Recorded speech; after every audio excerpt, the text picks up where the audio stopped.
Never, never, ever.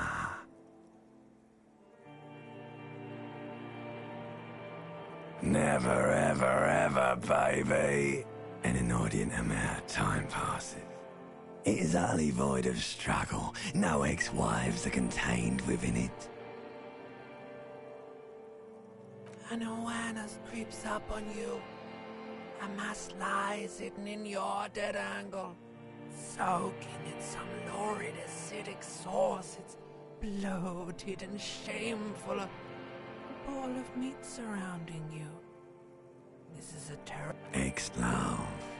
Ex-tenderness. It is foolish of you to resurface to the loss. Not after all the damage you've suffered to get here. Some of it irreversible. Alright, nothing down to fuck all, borough.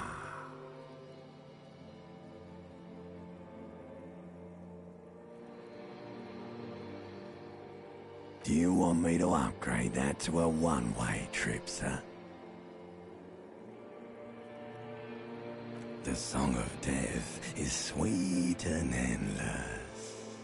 But what is this? Like a fly to the ointment, your conscience sticks to it.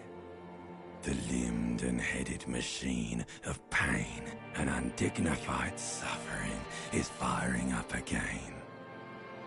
It wants to walk the desert, hurting, longing. The stench of liquor rises from your mouth, and with it, an ungodly headache.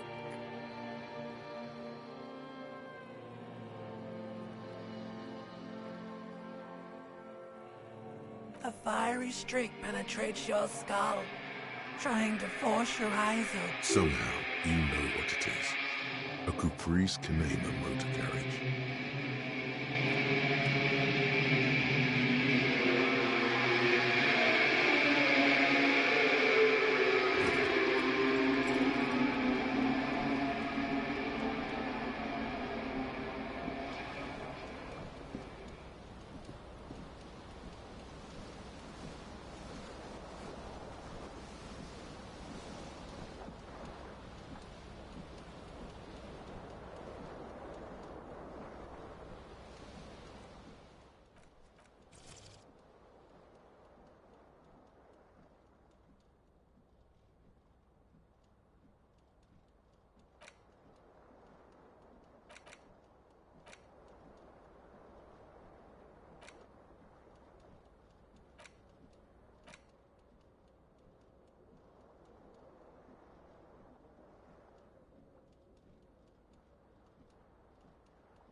The window stands broken in its frame.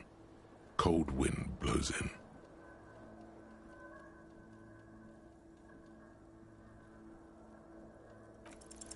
The shards face outward.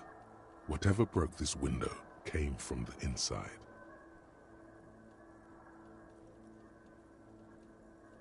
A fine web of scarring covers the back of your right hand, but none more likely a projectile than a held object. There are no fragments on the floor, from pulling a tool back in after impact. It is too large for a bullet, yet too small for a piece of furniture. You're looking for something heavy, like the green shoe that's on the hat rack in the corner, which, congratulations, you smashed the window with your own shoe. Now you only have one. If you're lucky, you can still find the other on the balcony outside. The cool wind gushes in. Your toes curl up.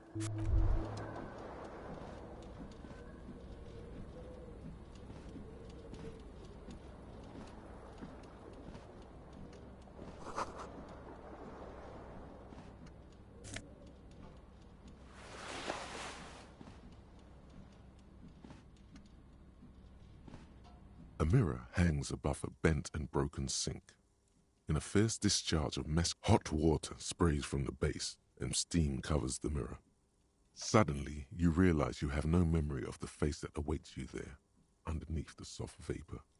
As you slowly reach your hand toward a bolt, you clearly have not thought this through. You won't like what you see there, and you will never unbecome it.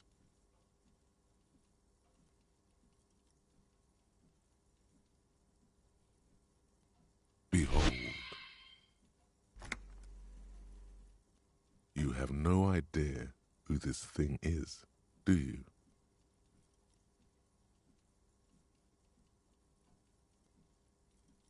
Too late.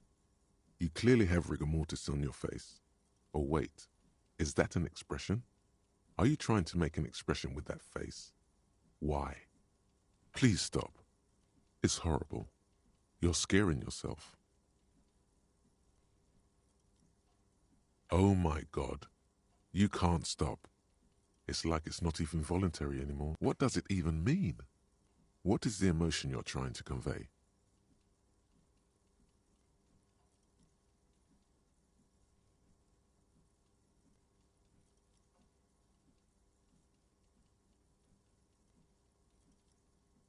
You should check yourself for a pulse, superstar.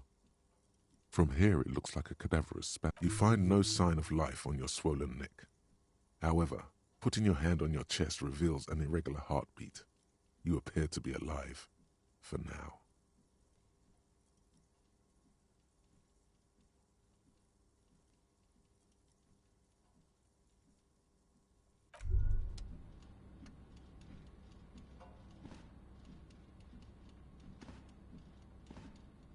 You hear a jingle.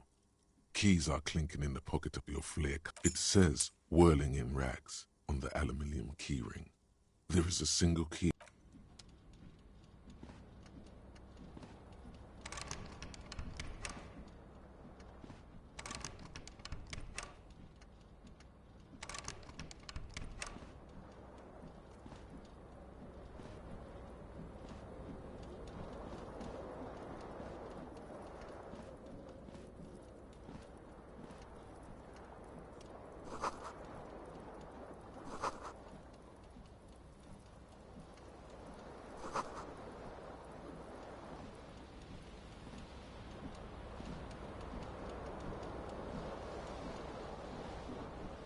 This fan has two chain pull switches.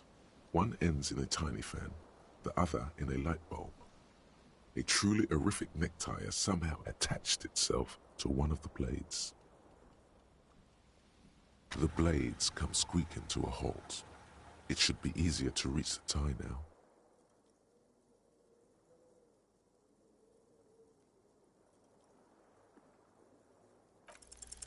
You swoop up and catch the tie. Snap. It's released from the blade. What you have in your hand is a truly hideous necktie with 4 or 5 different patterns. The knot reminds you of a noose.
There they both are. Two identical shoes, both copiously green and indiscriminate, like two baby crocodiles.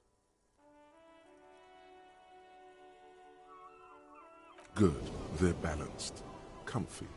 Feels like the only good thing about you, right?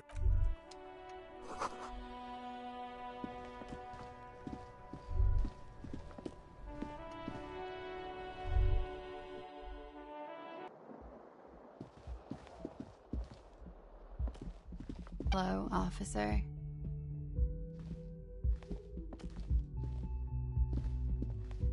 The young woman raises a cigarette to her lips.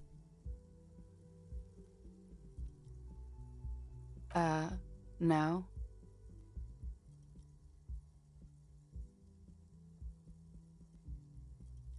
Because you're a police officer, sir. I am, yes. Unless you've been feeding us a set of very well-rehearsed lies all this time.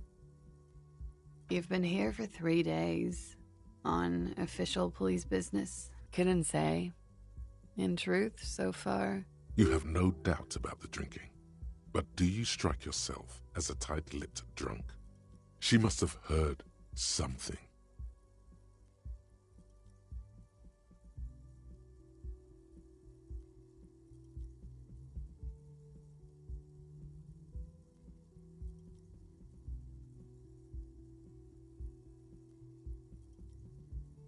She nods.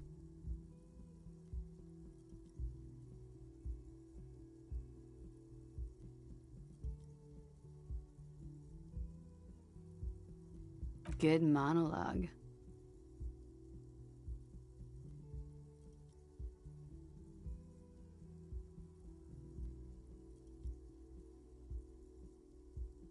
Could it be because of the drinking?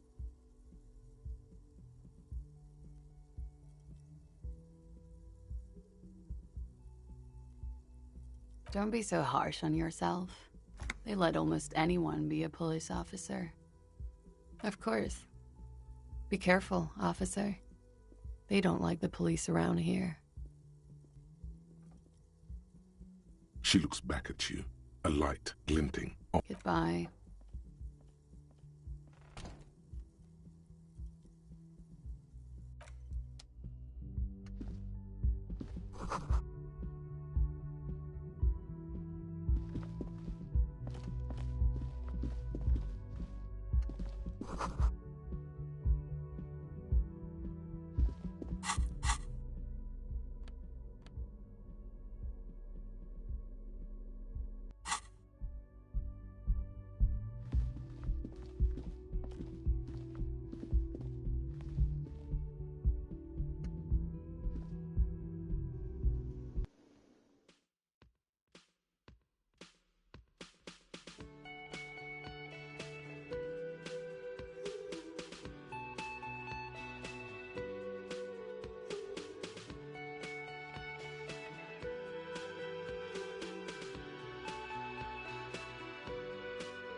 A man in his late 20s stands behind the counter, inspecting a stuffed seabird.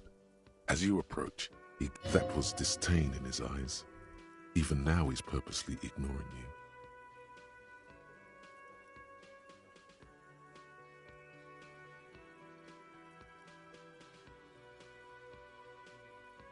A competent work of taxidermy. The white and brown seabird lies among piles of coasters and drying mugs. One of it looks like the bird was ripped off the shield that was used to mount. This is the great skua. The seabird is the symbol for the discovery of the Insulindian Isola. Something about it makes you feel bitter.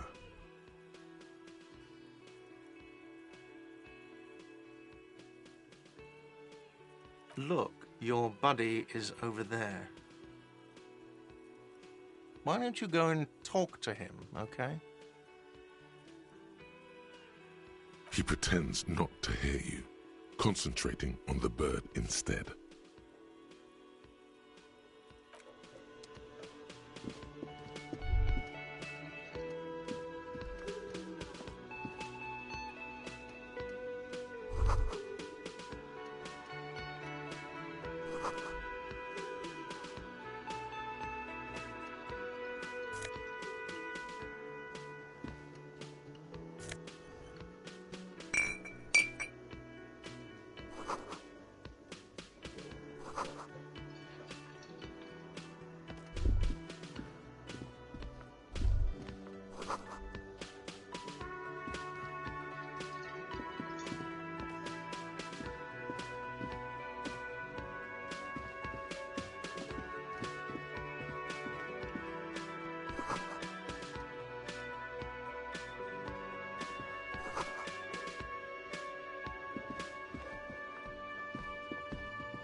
counter rolled out of his open hand.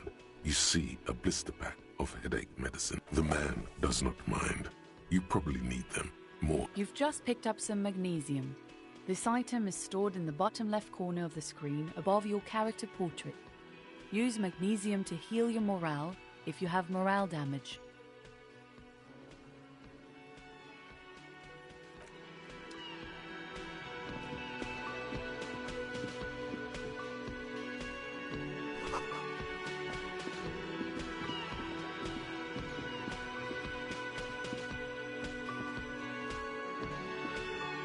A bespectacled man in an orange bomber jacket is tapping his foot on the floor.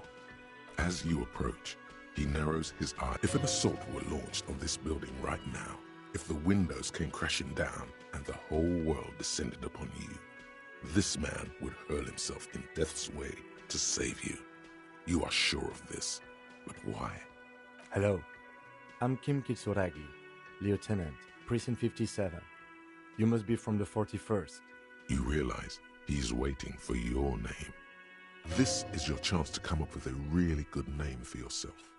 Get creative. Conceptualize.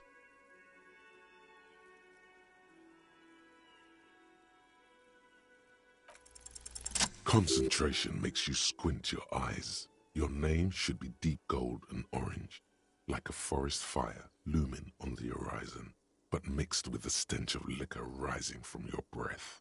You're 2 steps closer to it, but there are still many to go. Okay then. It looks like we had a little scheduling error on Sunday. Saturday too, actually.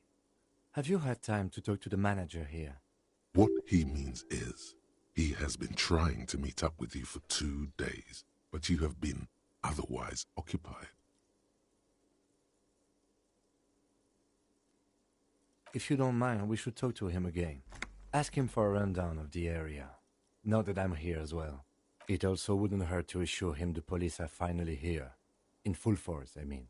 Have you mapped out the initial interviews?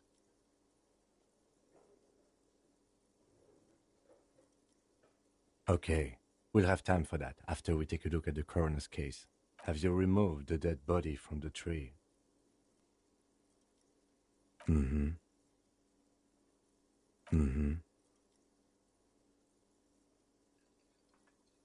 So, the body is still in... This is the first time you detect a weariness in the lieutenant's voice. It is obvious he would have preferred for the body to no longer be in the tree. Where it has been hanging for 7 days straight. We should go there as soon as we are done talking to the owner.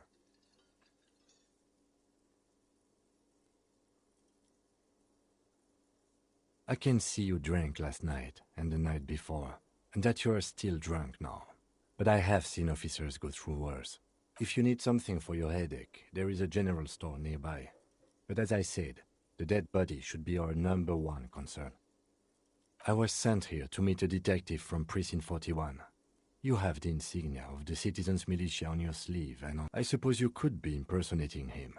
You could have gotten the insignia from the black market or forged it. Inspectorate General means internal affairs. What he's saying is he's not from the Rat Squad and isn't supposed to suspect such things. Yes, but I'm not them. I'm from criminal investigation.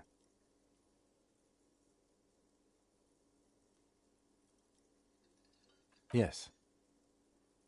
They're not just white rectangles. They bear a halogen watermark with the letters RCM, and I would ask you to step into the headlights of my motor carriage. But again, it's none of my concern. You mean you don't have a badge?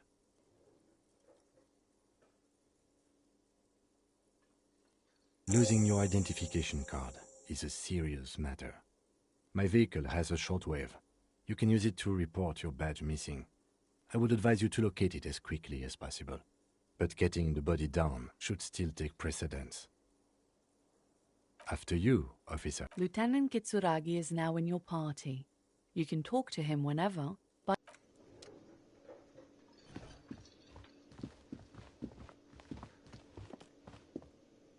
Yes?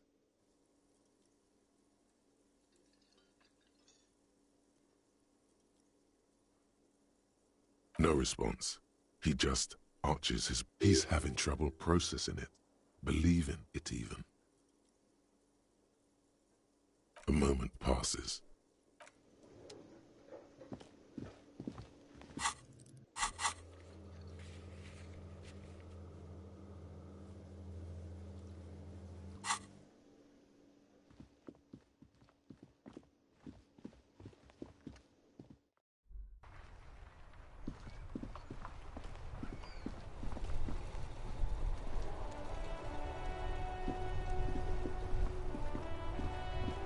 Before you stands a motor carriage. The bodywork is cut. Vapor emanates from the large engine on the back of the... This must be the infernal machine that tore you from oblivion. In the cabin, you are welcomed by a set of steering levers, a radio microphone on a hook, a pull-out toolbox under the seat, and the soft glow of the fuel preheater gauge. The frequency tableau lights up, and a green button labeled Prime Line. The soft purr of electrical kittens. Radio waves cast far. This is Precinct 57. Hello, Lieutenant. How may I assist you? Hello, Alice. Please assist our colleague from the 41st Precinct here. I'm putting him on. This is Officer Alice Demetri, Precinct 57. How may I assist you?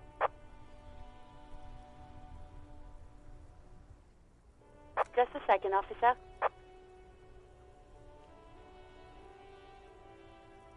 Ten 2, 10-5. This is 41st. Come in. Over. A scrawny old man sits in a dusty cubicle, smoking, with a large white rectangle sewn on his vest. In front of him is a box-shaped apparatus. The man uses relay code. You got this. You're a cop, and cops know relay code. 10-4, message received. 10-5, relay message. What's your status? Over. 10-18, state your message, sir.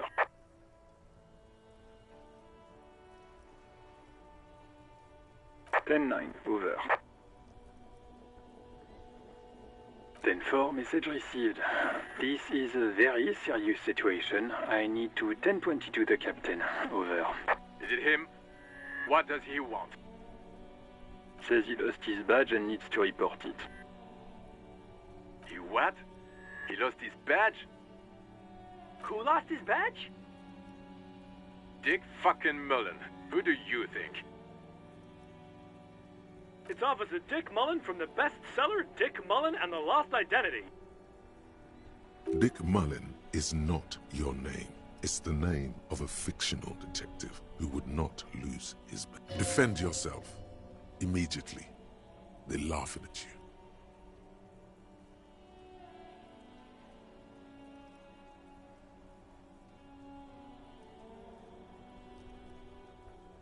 Ten-4, I hear you, officer. I'm just going to make a note here that you are in pursuit of your misplaced badge. Over.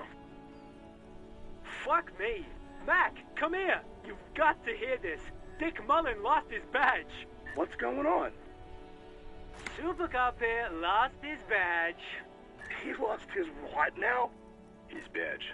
He lost his goddamn fucking badge.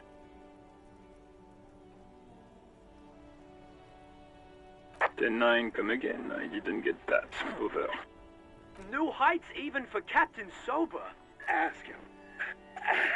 Ask him if he's lost. Sergeant Orson wants to know if you lost your gun too. Over. Check your pockets. Check your... Holy fuck. You don't know where it is, do you?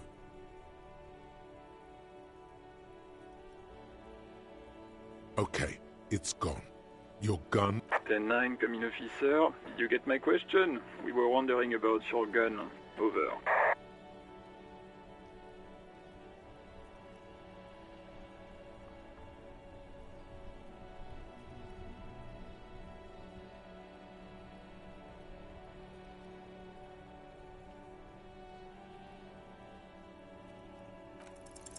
Even before you can get the words out, everything gets scrambled in your brain. He says he didn't lose his gun. Or he... Ask him to describe it. His gun. Not his fun. Just... Satellite Officer McLean requests a description of your weapon. Over. Oh, request a description, huh? We'll give him one. Describe the plasma gun.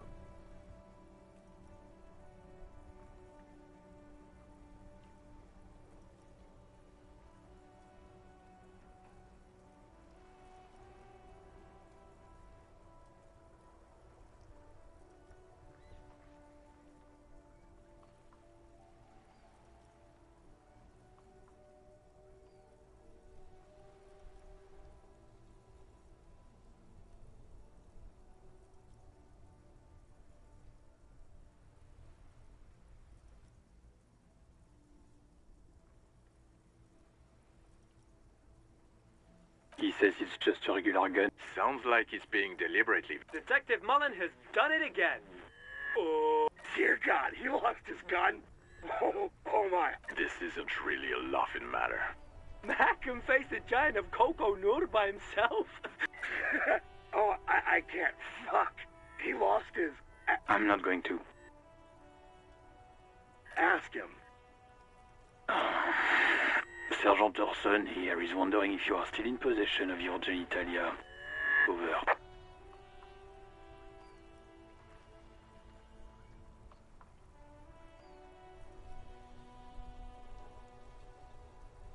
That's a negative. Not going to... What's he saying? Share with the class. He said he sodomized your mother.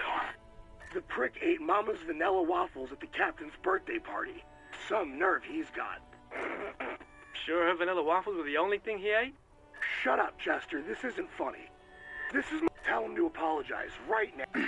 Sergeant Orson requests that you apologize for the claims you made about his mother. Over.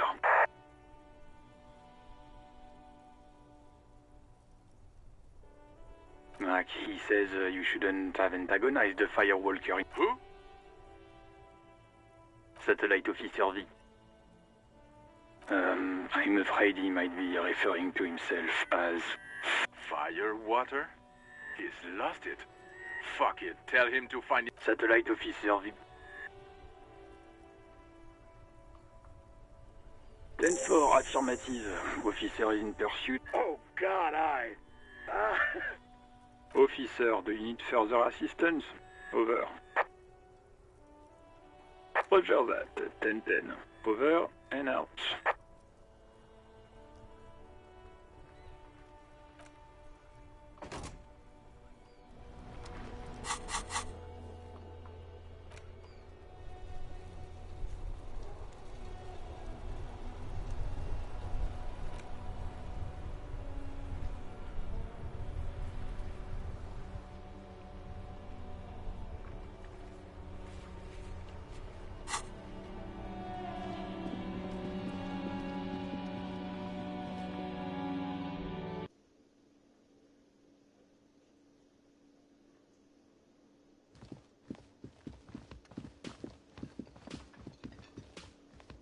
The man with the unimpressive beard notices you approaching. Mr. Gart, right? Yes. I am Kim Kitsuragi from Precinct 57. This is an inter-district investigation, so joining me from Precinct 41...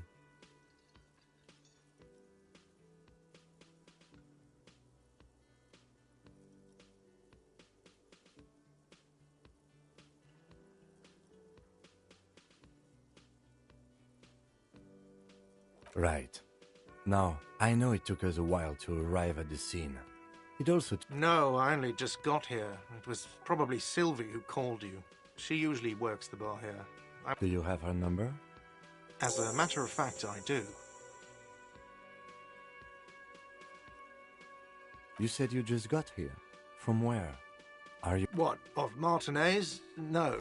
I live in Jamrock. I only sometimes come here to keep an eye on the place. This is... But you still know your way around, yes? In case we need direction. Yes, I know where some things are, but as I said, I don't live here. I just used to work here, and I'm... I didn't imply that. Detective. He probably means this is where you step in and ask your questions.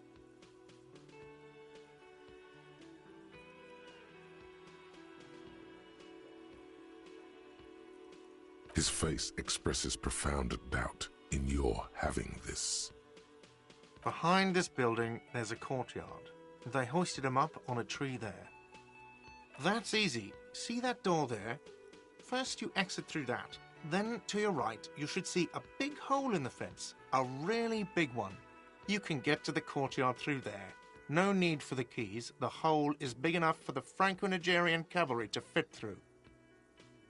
She went away because none of your business... Have they not been telling you you're a cop?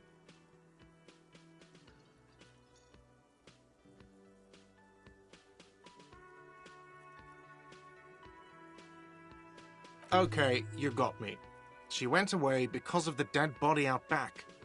And because I asked for her number. That's why Sylvie went away. I hope you appreciate that. Thank you.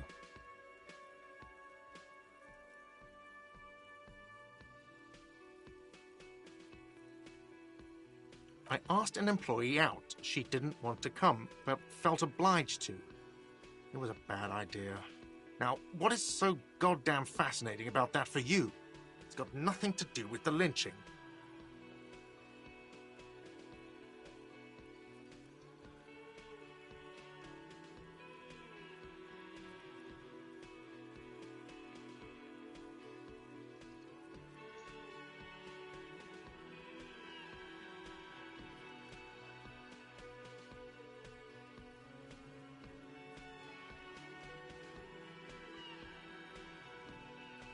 Good for you. Was there something else? I'd like to get back to what I was doing. Let's go. Not so fast.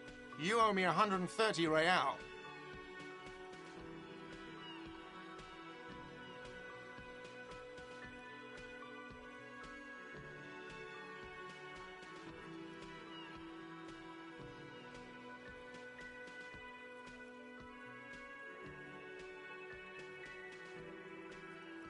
Oh, excuse me. You owe me 130... The IIR, or Inter-Isolary Real, is the global reserve currency. Whatever part of the world you're in right now, it's safe to assume he means you owe... Wow, you're a genius. Yes, that's right. Money. You owe this establishment 130 real. Let's see. 3 nights at a tariff of 20 real comes to 60 real. Then there's the window you annihilated. The hole in the window was the first. Another thing you've annihilated is half the bar. You've run a tab of 30 real. Actually, more, but we'll round it down to 30 for your hard work maintaining the stability and order of Revachol. That's 60 plus 40 plus 30 equals 130 real. And yes, real is still money. What are you, a philosopher?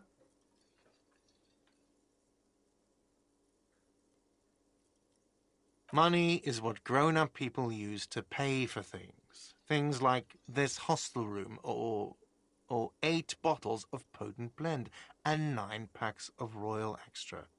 We use it for everything, really. Are you serious? From your work? I don't know. You can take bribes, I guess.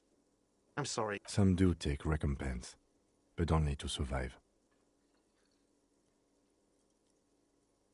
There's a shuffle of nylon as Lieutenant Kitsuragi looks for something. That's Cop 4. I haven't offered to pay because I don't have any money either.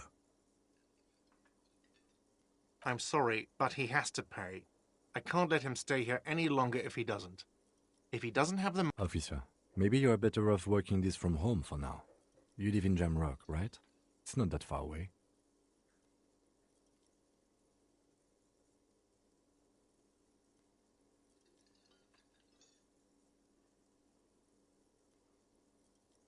Officer, you really need to take this up with your station.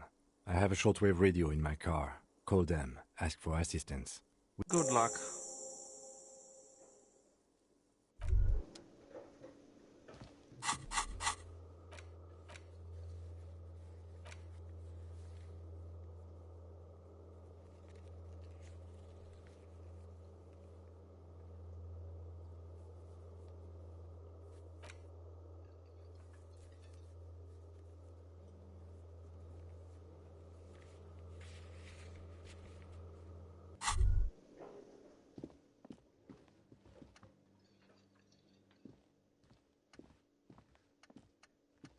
By the way, where is home?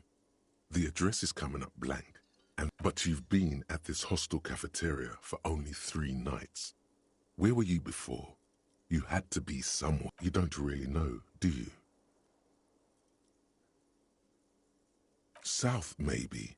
Doesn't sound like somewhere you can stay if you run out of money.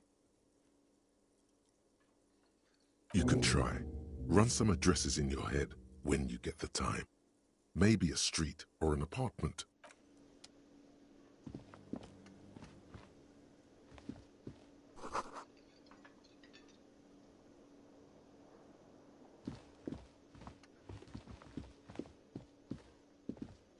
Hello, sweetie. Wait, who's Sweetie? Why, you are, officer. You're a handsome man, officer, with your mustache and your chiseled jaw and that silly dimple on your chin. You must forgive me. I'm getting so scatterbrained. I'm Lena. My husband Morel and I are staying with our friend Gary just down the street, but I come here for tea when they're away. This Lena is wacky enough for the motley crew. Hire her on the spot.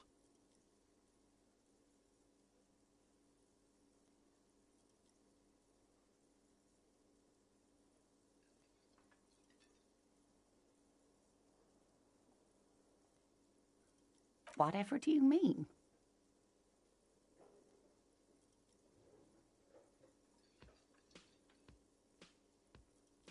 Ah, yes. Probably Roll With Me by the Fletchers. People often quote the Fletchers at me. Morel says it's my theme song.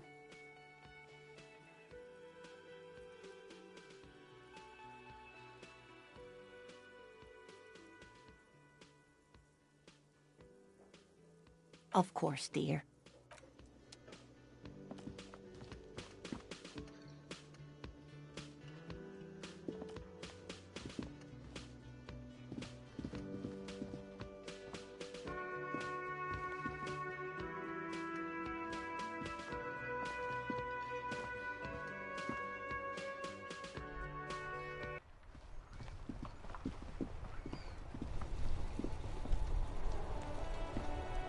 Inside, you see a set of steering levers, a radio microphone, a pull-out toolbox, and the soft glow of the fuel preheat. This is Precinct 57. How may I assist you?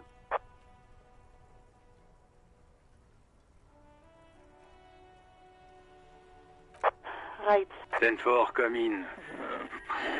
Fireworker, over. 10-4, I hear you. I don't have the authority. What does he want now? He's asking for money. Is he fucking kidding? I don't think he is. Don't give that asshole anything. Right, that's a negative on the additional funds, sir. Over.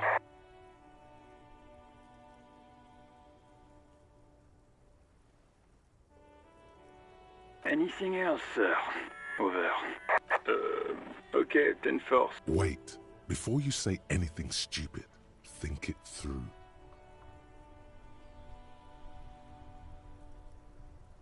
You're going to be looking at a straitjacket if you tell everyone you lost your memory. 10-4, sir, I'm not hearing your question.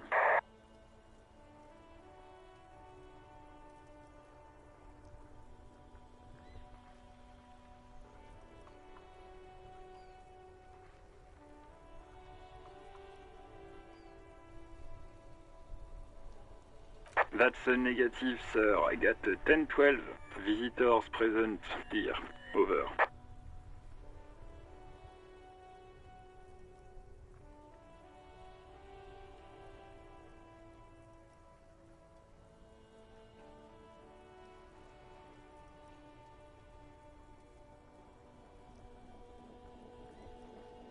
Ten-9, repeat message. I didn't get that, sir.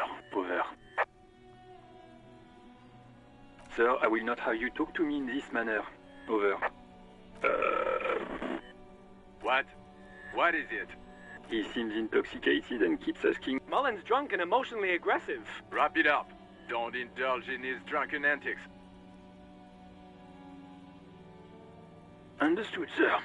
Over.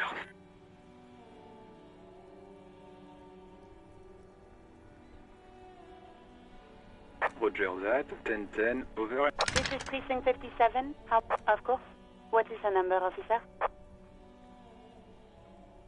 Yes, hold on. Her number is... Received. Hold on.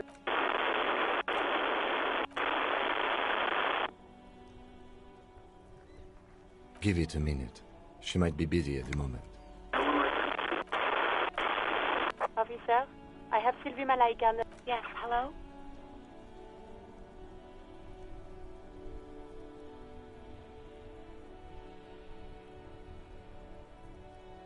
Oh, right.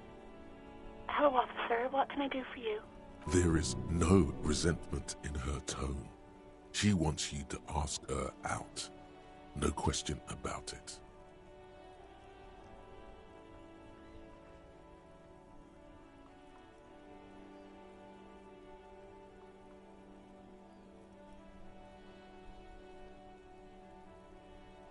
You mean, why did I leave the bar? Honestly, I'm not really Why not?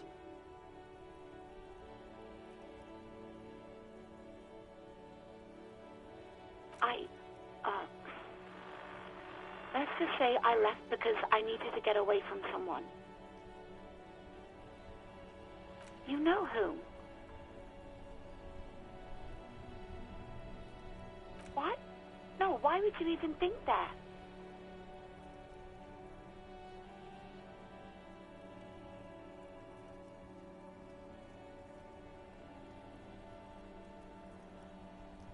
Please, don't bring Gar into this. I already said I don't want to talk about this. You're messing everything up again. No, not me.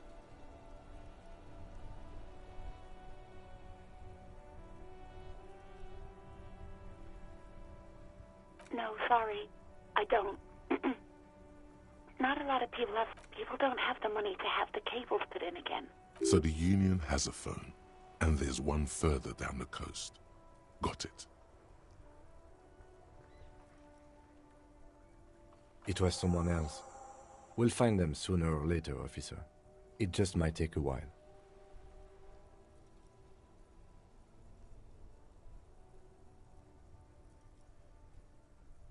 What? Of course it bothered me.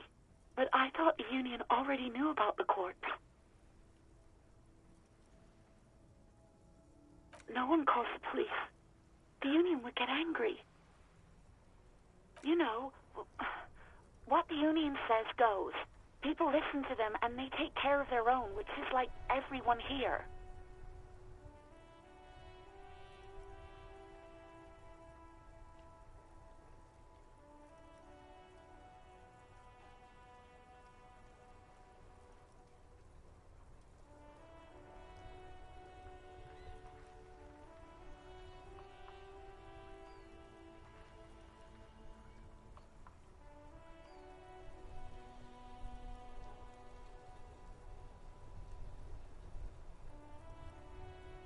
Legally, no. In reality, yes. Martinez is de facto... Words are not necessary to feel the lieutenant's discontent for the situation.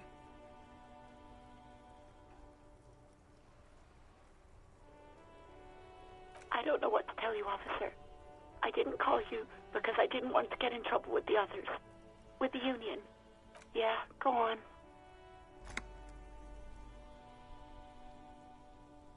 Yes, I know who you are. This exact conversation has happened before.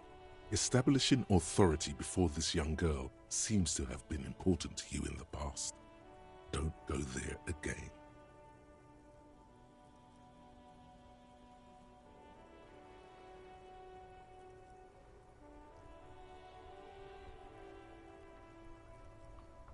Oh. Real policemen have uniforms too, by the way. Where's yours?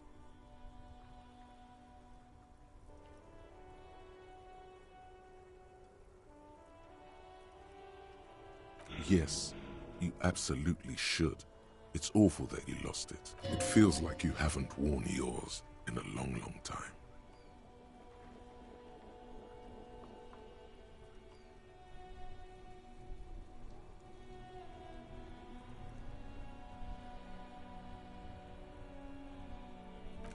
no. Not this again. Everyone saw your cool gun, detective. You were trying to impress some people with it. Everyone was eating, and you were waving it around in everyone's face, begging them to describe it. You said it calms you, and then you started making suicide jokes. Oh, those again. I have been trying to You know, when you put your gun, your actual gun, on your temple and pretend to shoot. I remember this. You were screaming things like, "My brains are all over the wall, painting them red. I won't be seeing it, 'cause these are my brains. I can't see without my brain." No idea. All I know is next you were waving around money instead, saying things like, "Big bucks cannot lie," and "guns can't." It almost looked like you pawned it. But believe me, I did not ask.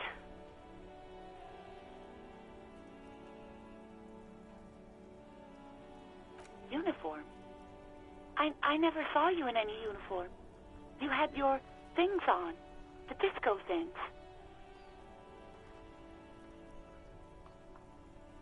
I do hope so. Please don't call me again. Bye.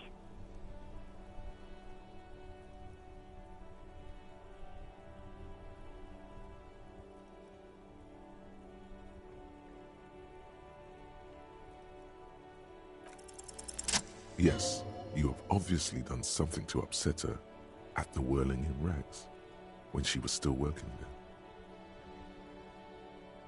I'm not mad, it's just you were so drunk and so emotional all the time, and then the skua thing happened. It just made me want to quit.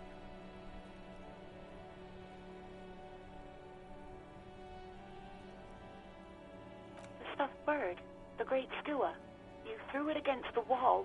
I think you said it had been giving you shit ever since you got there.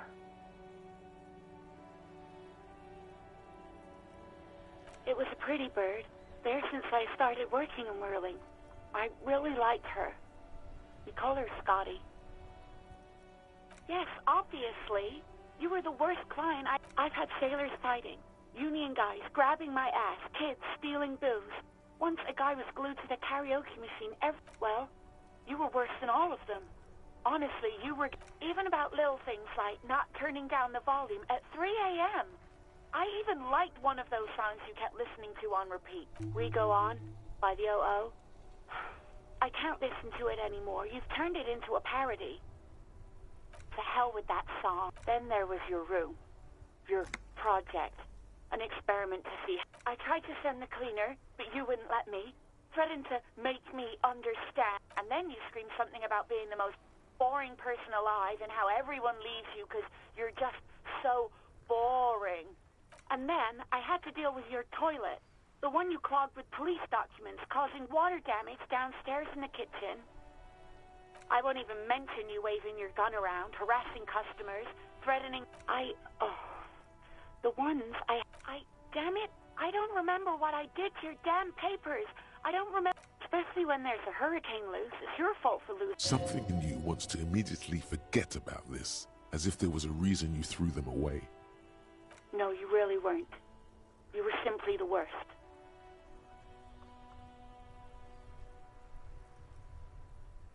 God, I knew I shouldn't have brought it up. Just try not to call me again. The stuffed bird. I think you said it had been giving you shit. It was a pretty bird. There since I started working in Whirling. I really liked her. We call her Scotty. You hear a sigh of relief on the other end. Anything else I can help you with, officer? 57's over and out. In the cabin, you see a set of steering levers, a radio on a hook, a pull-out toolbox, and the soft glow of the fuel preheater gate. A metallic drawer slides out from under the seat.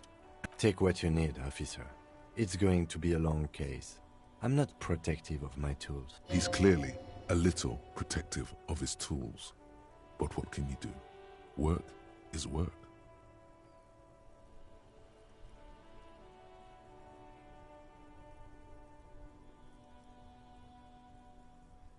The pry bar feels nice and cold in your hand, useful for opening all sorts of doors and lids.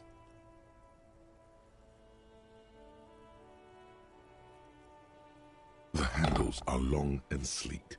Snap, snap, it's robust, weatherproof and well made. Lets you see things in the dark you would otherwise. The pull-out toolbox slides back into its nest. Preheater gauge casts a warm glow on the steering levers and the radio.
You should pick that fat, juicy cigarette butt from the tray, light it up, and smoke the living shit out of it.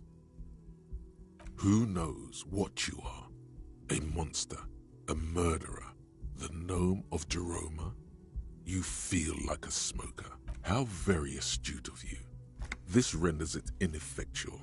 You should look for a whole cigarette, or better yet, an entire pack. Strike that. A cart. Good. They'll make you stronger and better. You're too old. Plus, smoking then gives massive bonuses.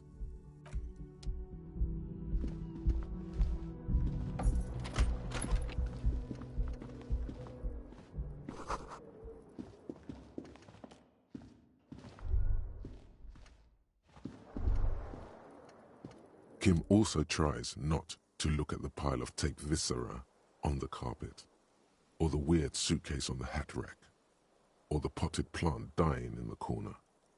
But it's all just too morbid to... No problem, officer.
gold call box with a matrix of push buttons lists all the companies in the East Delta Commerce Center.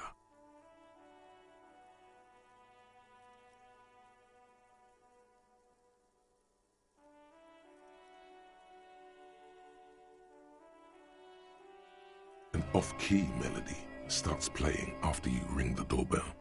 Then